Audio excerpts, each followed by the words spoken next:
Left of the box.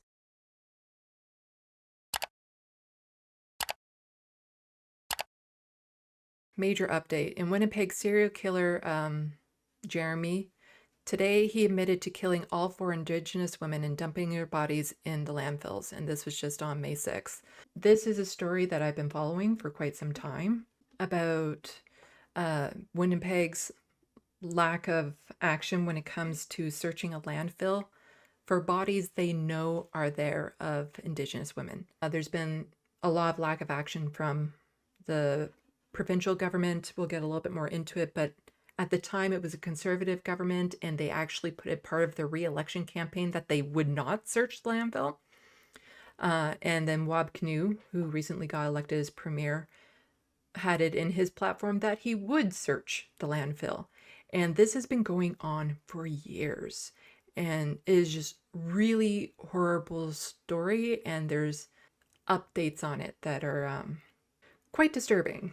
But this is from Brandy Morin. She's a journalist. She was actually arrested at a encampment that was being torn down by Edmonton police. Not shocking there. And luckily all charges against her were dropped in that case. But here she is giving the update on this serial killer. Excruciating. I'm in New York City right now and learned of this stunning update in the trial of murderer Jeremy Skibecki. He's charged with the first-degree killings of 4 Indigenous women in 2022 and dumping their remains in the local landfills. Morgan Harris, Mercedes Moran, Rebecca Contois, and an unidentified woman that was named Buffalo Woman. So there's 4 known victims. One of the victims was found in a dumpster, and that is what led them to the killer to begin with, where he then acknowledged that he had killed 3 others. The names of 2 of them are known, and then the third one is just, she's referred to as Buffalo Woman because her identity is unknown at this time.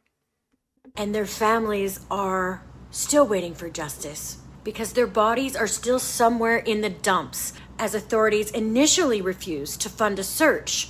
Now the province and feds have committed what's needed, but the search remains delayed. So here's the update. Justice just might be closer than ever, because today Jeremy Skibecki, through his lawyers, admitted to killing all 4 women. He admitted it.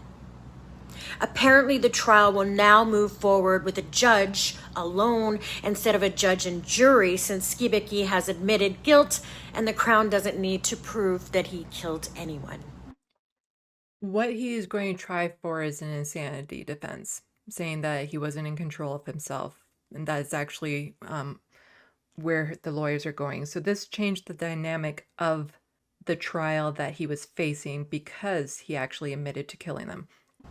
However, Skibecki's lawyers will argue for a finding of him not being criminally responsible due to a mental disorder. This is one hell of a horror story. I'm thinking of and praying for the families and everybody affected, that their spirits and hearts are protected and comforted during this excruciatingly painful time. And this is from APTN News.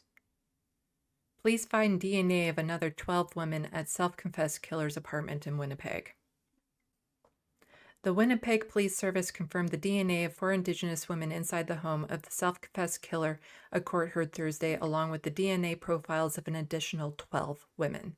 Police forensic identification officer Jan said he sent clothing, jewelry, and blood stains from the apartment of Jeremy for testing in May 2022 that positively identified Morgan Harris, Mercedes Moran, and Rebecca Contos, 3 First Nations women who were slain in the spring of 2022.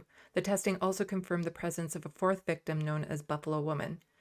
Jan said of the 20-something Indigenous victim, police have been unable to identify. Jeremy, 37, confessed to homicide detectives that he killed the 4 women. but has asked the judge to find him not criminally responsible due to mental illness. The Crown counters the self-declared murderer carefully calculated the racially motivated crimes by preying on vulnerable Indigenous women at city homeless shelters. Crown attorney Christian Vanderhoef told court 9 of the 16 female DNA profiles were not identified by police. That means their DNA is not on file with the police. It does not mean that they were victims of a crime.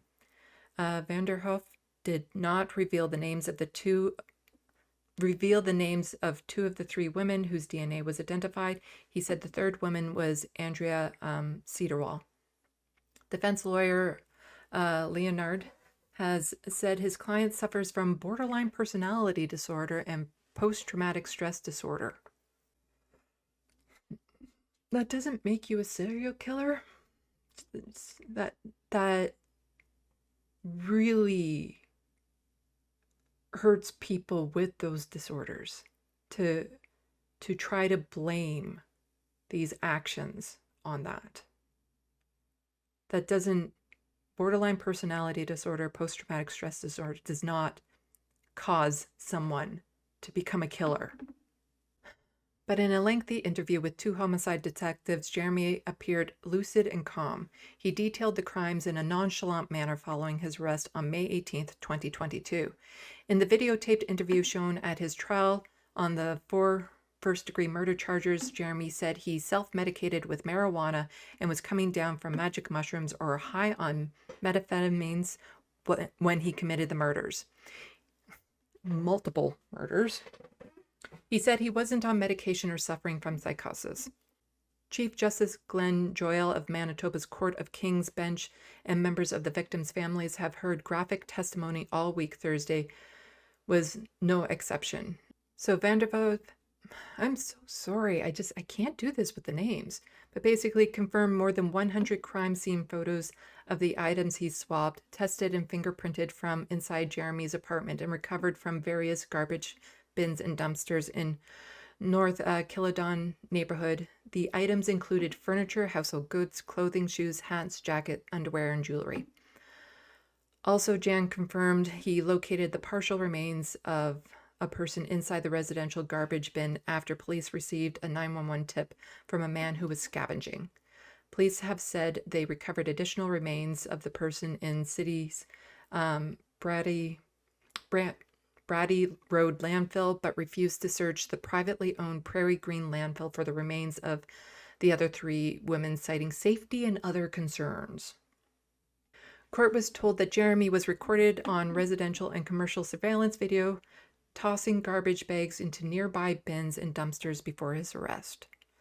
The crime scene photos were not shown in court, but family members could be seen bowing their heads or closing their eyes as the images were described. Among the items Jan located in Jeremy's apartment was a black combine style or a hunting knife with a serrated edge. He said the blade and hilt tested positive for human biological material. In the interview, Jeremy told detectives he used the knife to dismember the body in his apartment. The bathtub where he claimed to have drowned the victims after strangling or choking them tested positive for latent blood not visible to the human eye. Said Jan, a wall in the bathroom and the bathroom door, 2 mattresses, and a pillow also tested positive for human blood, he added. Vanderhoef said the DNA of Ashley was identified in Jeremy's apartment, a woman from St. Theresa Point First Nation in northern Manitoba who has been missing in Winnipeg since March 2022.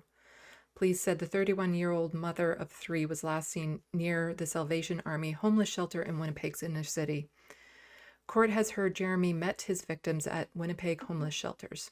The father of, Ashley, believing she might be the Buffalo woman, traveled nearly 500 kilometers to Winnipeg in January 2023 to provide police with a DNA sample.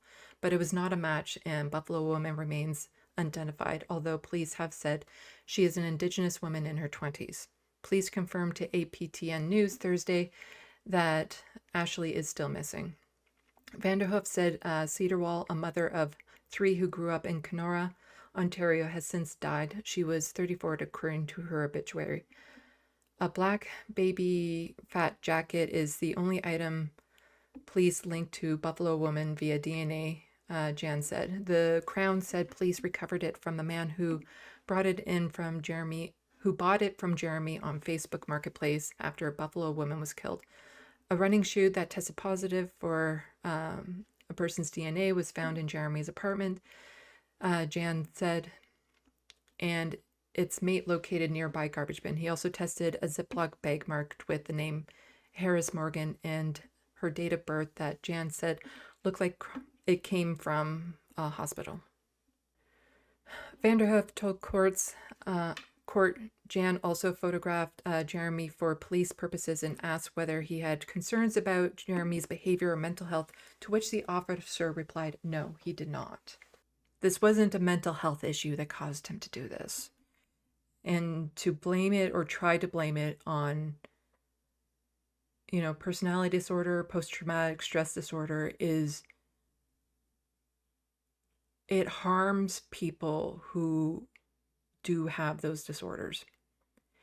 And it makes other people fearful of people with those disorders.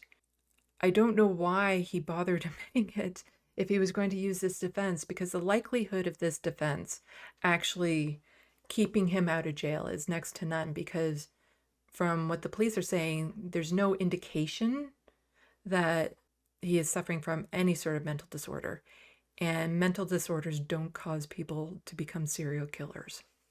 Meanwhile, the day started off tense when the judge told court he'd been made aware of security concerns related to some of the families involved. Without revealing many details, he said a male had been prevented from entering the courtroom by sheriff's officers who provided security at the downtown complex. He was believed to be the same man who had attended a pretrial hearing related to the case in November 2023 and caused a disturbance. At the end of the day, Joel told courts the Winnipeg Police Service and its major crime units had been made aware of the situation. The trial is scheduled to resume Friday morning. I imagine more horrific details are going to be coming out about that. And that's the jacket connected to Buffalo Woman. And I imagine, much like with the serial killer out in BC, Picton, who also targeted primarily Indigenous women, there's going to be far more victims than he acknowledged. And these horrible monsters get away with it because they target a very vulnerable group of women who go ignored by the police. When they go missing, the police don't investigate, they don't care, which allows them to continue on these murderous sprees for sometimes years. It is so horrific that they go unnoticed. But that's what serial killers do. They target groups of people that the police will ignore, because even in Toronto, you had the case of a serial killer targeting gay men. And he was able to get away with it for years because the police weren't paying any attention to the fact that these men were missing. And it is just a common theme. And I imagine as the story develops, the details are going to be horrific. But this is Manitoba Premier says he wants landfill search for remains of 2 slain First Nation women in 2024. So this was Wab Kinew promising that he was going to do this. I've been on his case about it before in other videos because he made this a campaign promise. And he got elected in October of last year. So, everything takes time, but, it's been long enough. And if he made it a campaign promise, one would hope that he actually got to it quickly. So back on December 22nd, he said that this would happen in 2024. And now Manitoba Premier says he's confident landfill search for remains will start this year. So this is now as of this year. So this was in February, and now there's actually a fund being developed. So Ottawa province commit $40 million to fund Manitoba landfill search work. The fact that it's taken this long is disgusting. Just racist, disgusting from the police service. They don't want to look for these women because they're Indigenous. But the province and federal governments are committing $20 million apiece to search a landfill near Winnipeg for the remains of 2 First Nation women. Pierre Wabcanoe, Grand Chief Kathy Merrick of Assembly of Manitoba Chiefs, federal representative from Ottawa, and Winnipeg Mayor Scott Gillam met with the families of Morgan Harris and Mercedes Moran Friday afternoon. It is believed the bodies of the 2 women are buried in the Prairie Green landfill north of Winnipeg. Now, the reason why is, again, so disgusting that finally they're getting the resources and the time. Because the Conservative government, while they were in power, they actually made it a talking point that it's too dangerous. They can't do it. The cost involved is too much, and blah, blah, all this horrible stuff. Police begin search of Saskatoon landfill for women missing since 2020. Father of a missing woman looked out over Saskatchewan landfill Wednesday as police wearing white chemical-resistant suits scoured through piles of debris looking for evidence of his daughter. It's a cold morning. This is a place that nobody wants to be. Mackenzie Lee was 22 when she was last seen in December 2020. She said she was going to get a lift with a ride booking service. When she left her family's home, she was in good spirits, her father said. More than 3 years later, Paul looked on as officers accompanied by dogs specialized in searching for human remains began examining specific areas of the landfill. Officers went in and out of large white tent, moving wheelbarrows of waste, and dozens of birds picked at scraps on a nearby hill. Emotionally, it's difficult, Paul said. They can search a landfill in Saskatoon, and I don't know why it took so long to get to this. Maybe it's just because it, took a while to figure out which landfill she was most likely in. But also there's this. Homicide victim's body found after months-long search at massive landfill. And this is from 2021. After months of searching a massive garbage dump, Toronto police have located the body of a 57-year-old man who they believe was murdered this past winter. So when they want, they can search landfills and they can find the bodies. And it didn't take them long to find this man. These families have been waiting years to get closure, and all they've been hearing are excuses from the authorities as to why they can't. What I suspect part of the reason is that they're worried about how many more bodies they'll find and what that would mean. And that chances are they're not all from this one person.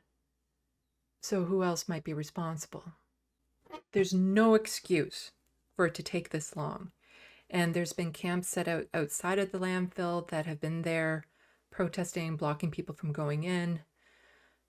Just absolutely nightmare. These families deserve closure. They do. I can't imagine the dehumanization of these women to be thrown into the garbage. It's just, this needs to be done, and it should have been done long ago. But that's conservative governments for you. You know where their priorities lie.